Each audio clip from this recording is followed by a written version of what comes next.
geng, ketemu lagi dengan saya Dipati Geng Kobra di channel kolaborasi kopi, lagu, buku, dan obrolan sana sini.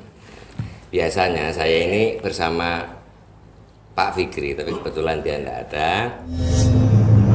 Sopo nganggo mestine sing gawe, sopo sing ngarep kok dadine ati.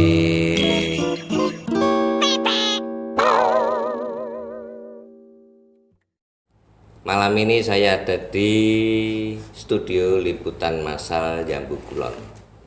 Jadi saya ditemani, kebetulan saya ini temanya adalah kita membahas seorang tokoh namanya Pak Gesang, Mbah Gesang almarhum. Jadi saya ditemani oleh Mbah Jokrip. Ya. Mbah Jokrip.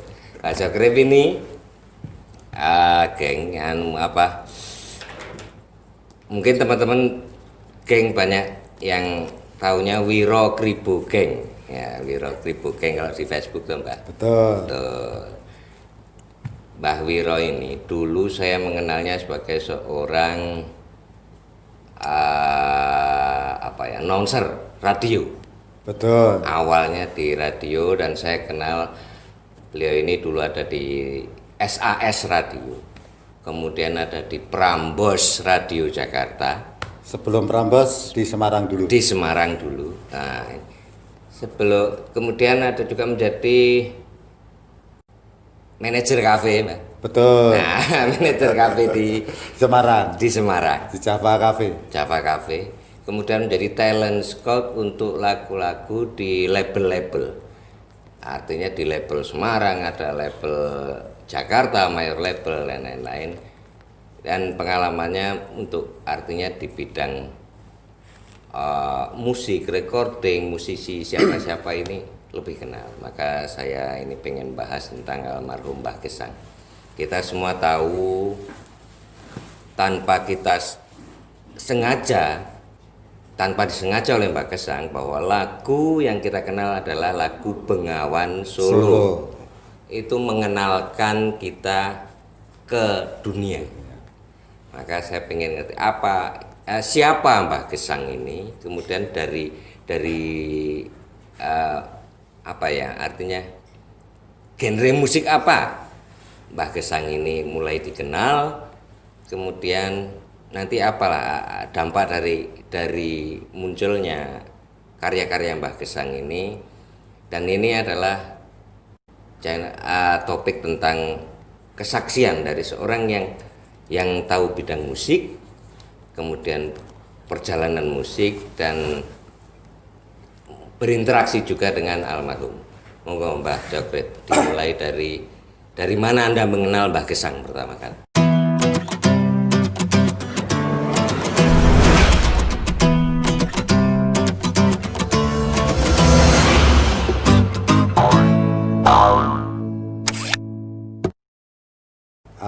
Perlu diketahui dulu, Mbah Gesang itu adalah seorang seniman musik.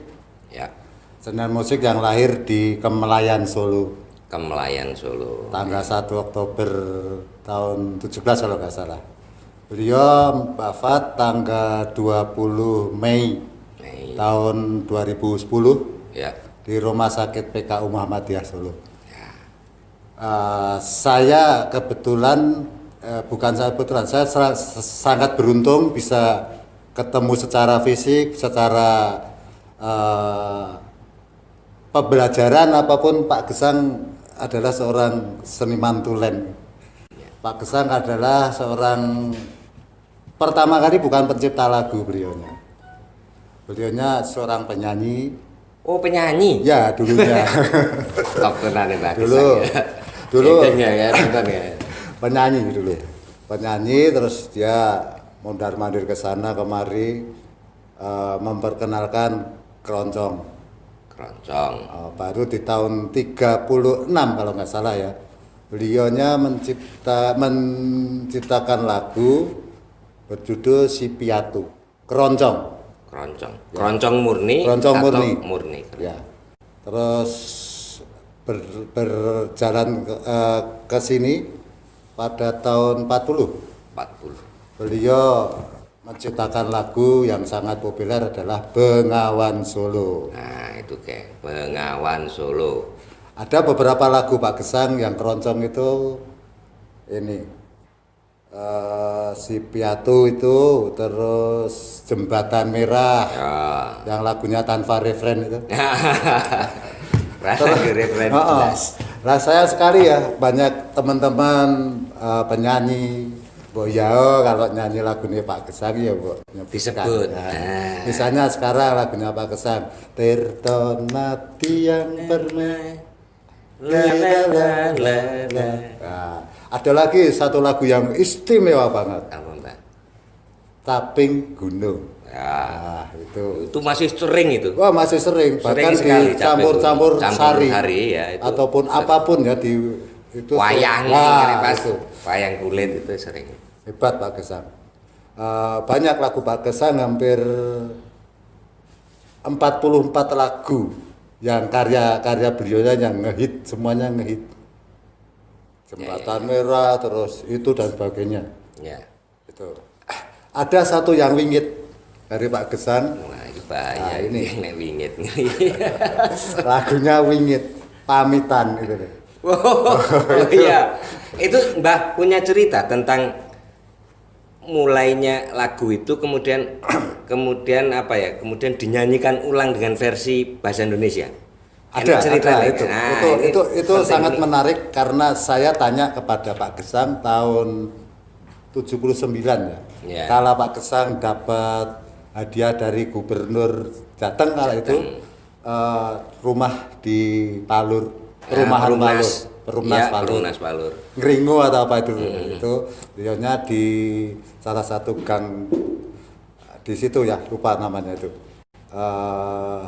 Beliau di situ ngomong tentang lagu itu. Ya syukur alhamdulillah saya bejo lagi gitu. Ya. Bisa salaman sama Mbah Saya Gesang. berinteraksi langsung. Oh, langsung terus saya cerita. Saya tuh orangnya cerewet, pengen sok tahu saya itu. Nah, ya, ini ciri khas Mbah Wiro Kribo. Pokoknya kemana. Tapi bukan sok tahu. Bukan. Akhirnya jadi tahu Tahu. beneran kan gitu. Kalau kita nggak tanya kan nggak tahu. Ya, ya. Terus hati-hati le, hati-hati apa Mbah? Kalau nyanyi lagu nih Pamitan, ya aku rak ngerti ya. Lagu kuwi nggawa donga karena saka ati. Ya. Dilan nono pamit mulih. Kata yang pertama itu. Ya.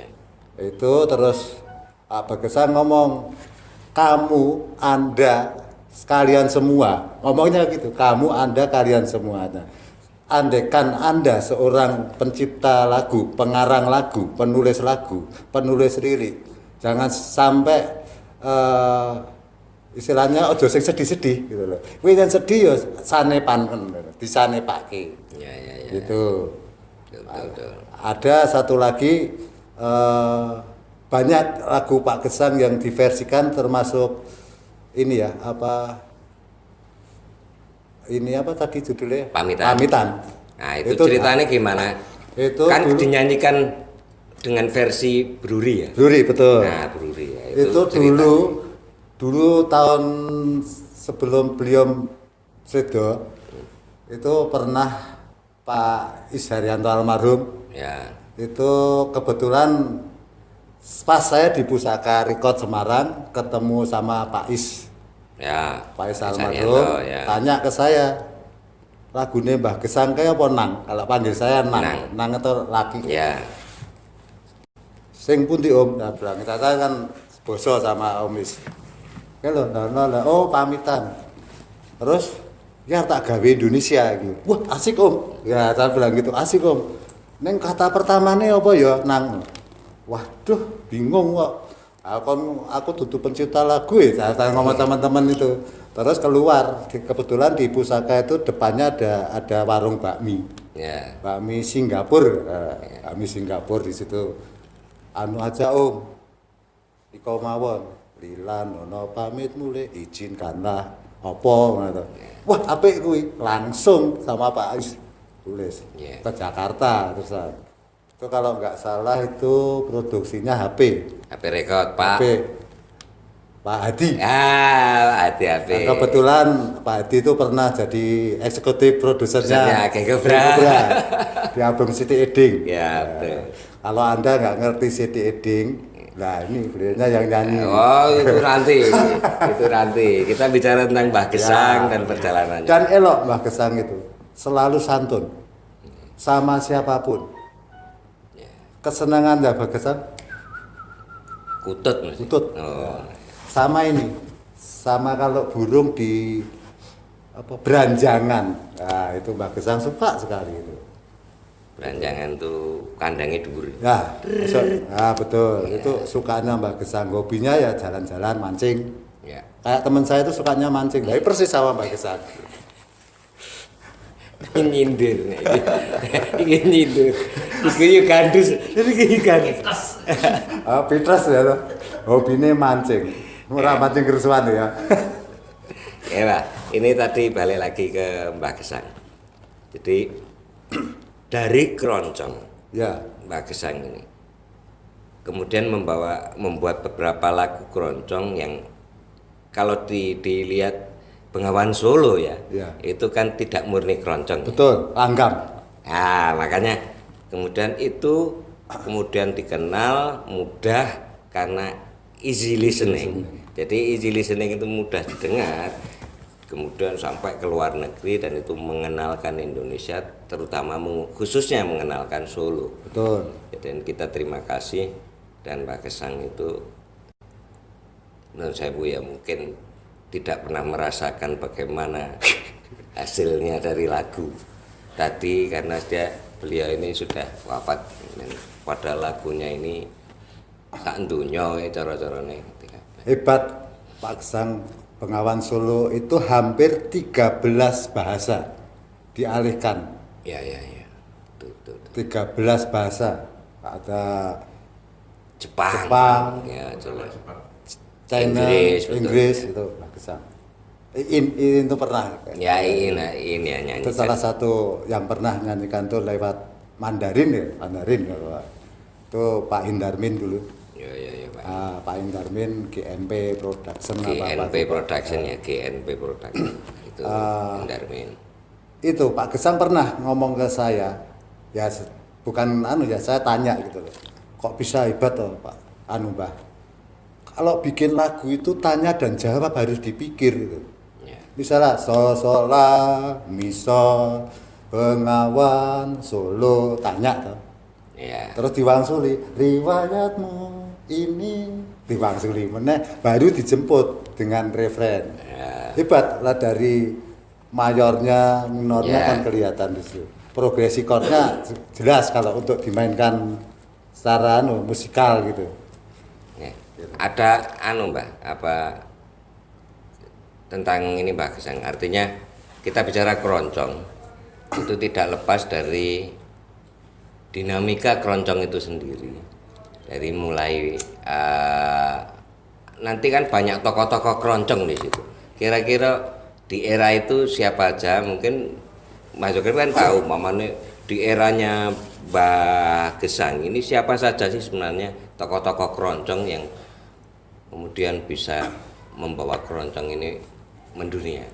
Kalau di Solo, Ya, kita bicara Solo ya. ya. Solo ada tiga ini pendekar. Tiga pendekar keroncong. Keroncong ini. Ya. Satunya Mbah Gesang, Ya. keduanya Pak Anjarani. Walaupun Pak Anjarani itu lahir di Iya.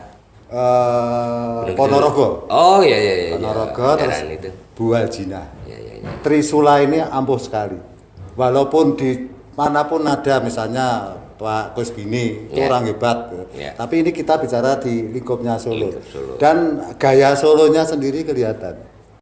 Beda dengan gayanya misalnya Semarang, Ya. Jogja, Ki Solo.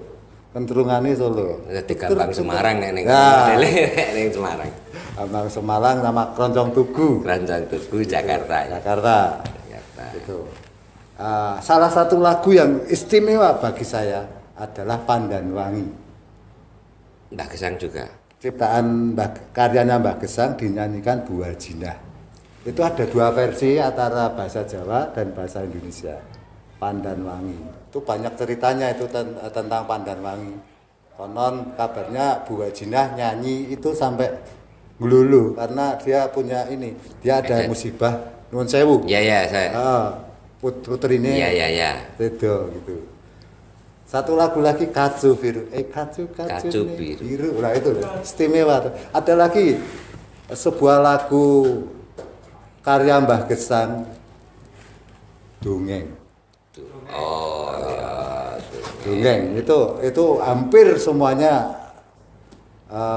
membawakan lagu dongeng. Kacu Biru, dongeng, terus Caping Gunung. Nah itu nggak ngerti, tukang nyanyi nggak ngerti. Saine dongeng lho aku ngerti. Piye? Jenengan sik to. Apa? Tak ceritani. Buka catatan. Nah ini loh, bagusnya penyanyi sekarang itu nek nyanyi nganggo catatan itu kan bagus. Kudune apa? Saya lagi nyanyi. Dongengan. Pak kae apa rak dongengan, Pak? Piye, Pak? Kok tamu sing senengane. Lah ya piye iki dongengan? Kono kan tukang keyboard. Ya. Lah. Nggih. Ada cerita khusus nggak? Artinya selama berinteraksi dengan dengan dengan Mbah Gesang itu. Artinya terkesan sekali ketika berinteraksi dengan Mbah Gesang. Saya sangat terkesan sekali waktu beliaunya recording, waktu take record.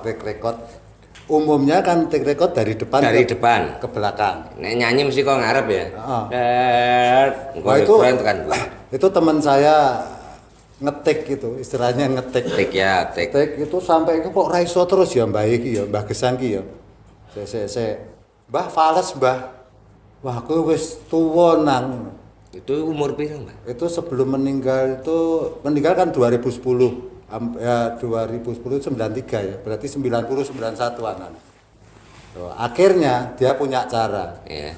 Teman saya di Mas Erwin itu kata tirararari rero rirararari komburi gitu.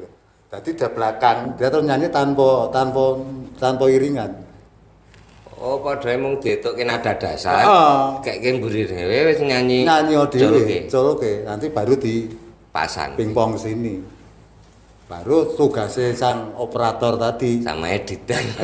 Wah, dulu kan nggak pakai ini, nggak pakai sekarang klik pindah, pakai rel, ketrok. Nah, gitu. Dan suaranya unik gitu loh.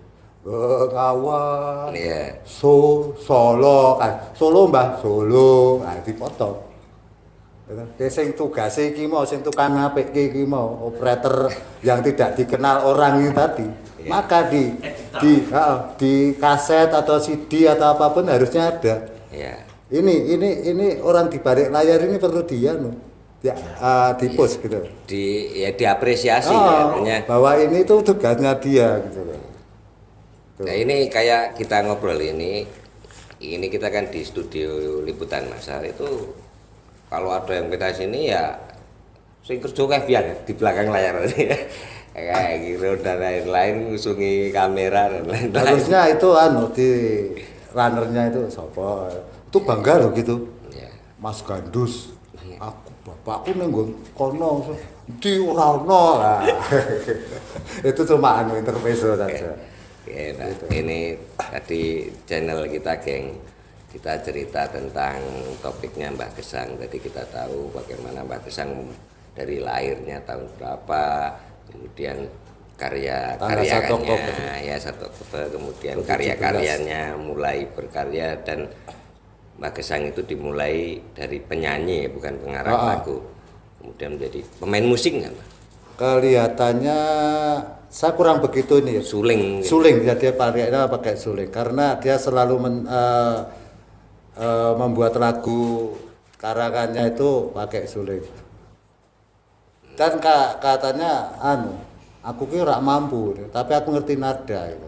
Maka hebatnya dulu seniman-seniman musik dulu ngerti not do re mi fa sol karena dituntut begitu. Iya, iya. Gitu.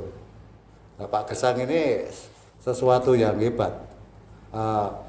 Dulu Bengawan Solo itu kok bisa tercipta begitu, aku anu kok le dhisik durane Bengawan Solo tapi enggak anu cerita sama saya tentang Bengawan Solo itu enggak detail.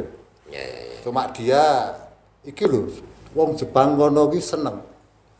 Gitu.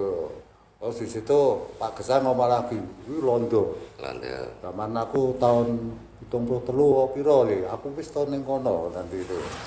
Nah, itu sama Bing Slamet dulu pernah di Jakarta itu malam Bing Slamet Bing Slamet Gesang atau enggak salah gitu ada dulu pernah.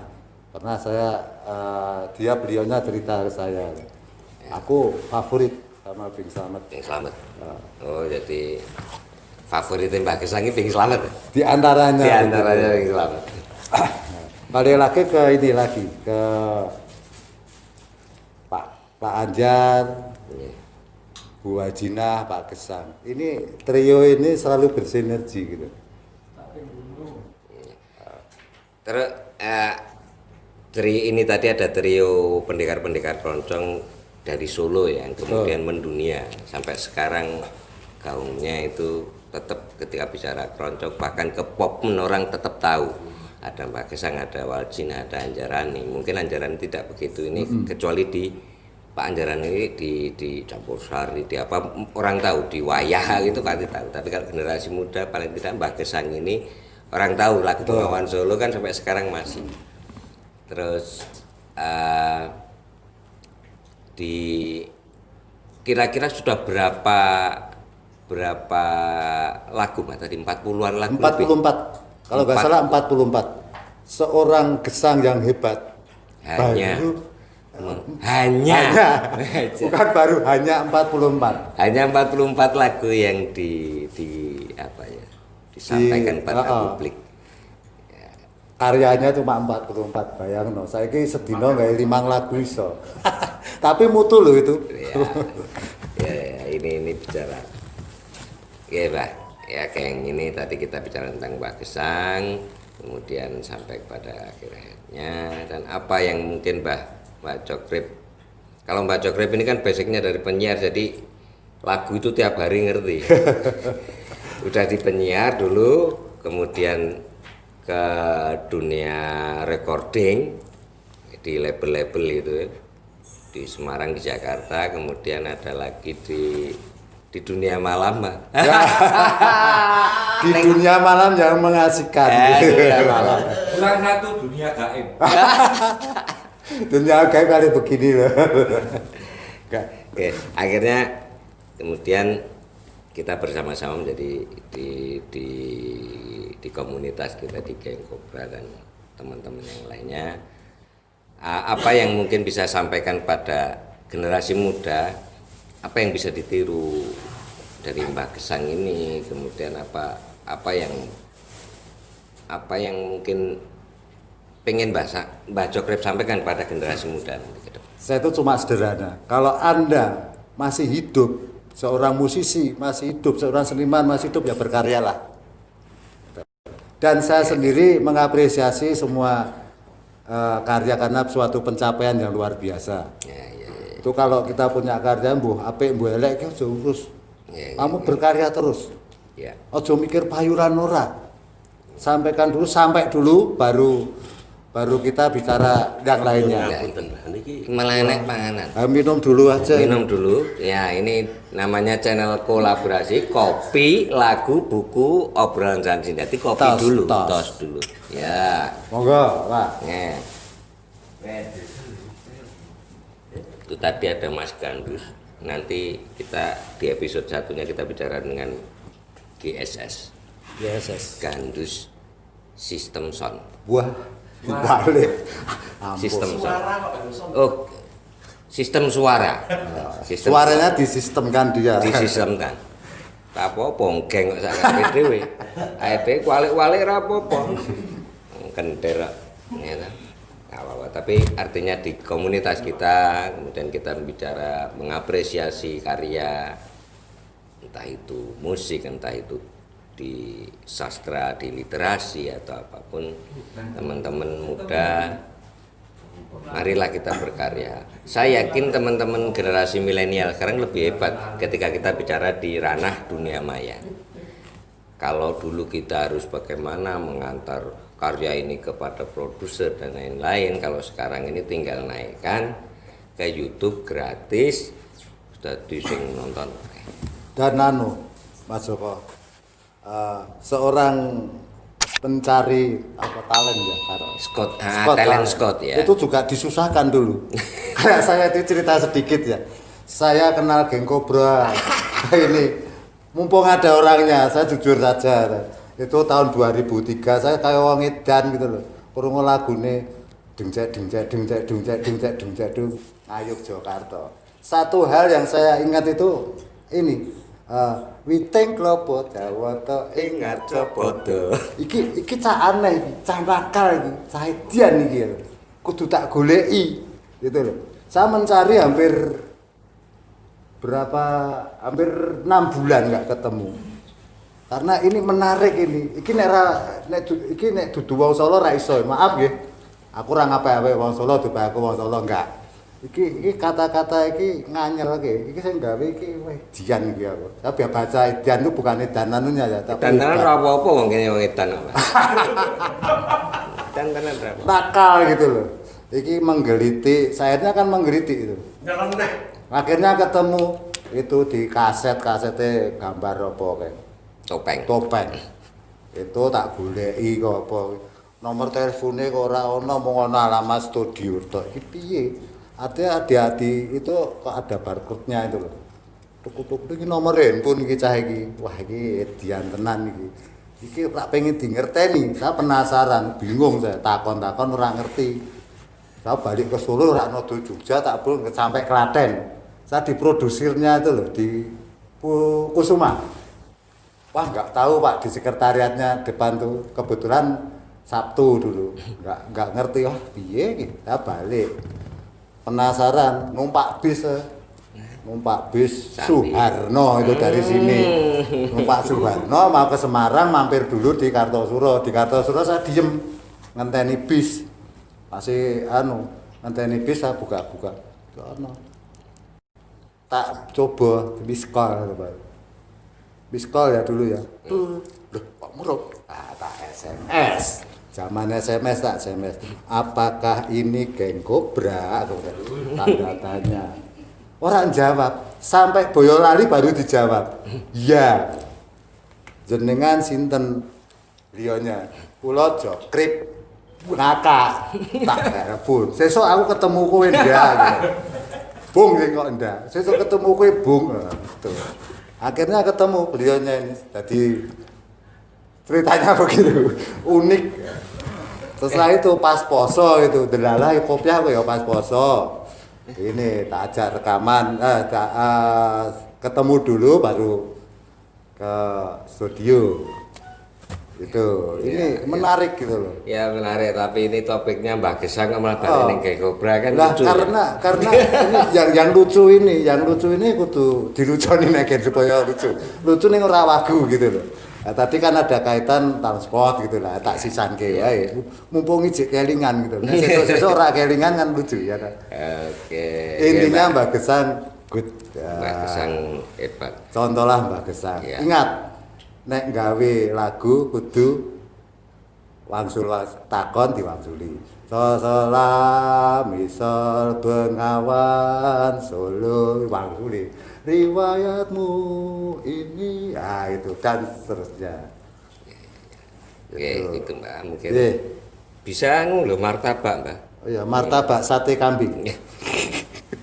Oke, gitu geng. Ini episode kita ngobrol tentang tokoh Mbah Gesang, sebuah kesaksian dari Mbah Wiro Gribo Geng. Nah, nanti mungkin di episode selanjutnya kita akan cerita tentang tokoh-tokoh yang lainnya yang saya yakin Mbak Jokrip punya banyak cerita dan referensi. Matur nuwun gitu geng. Assalamualaikum warahmatullahi wabarakatuh.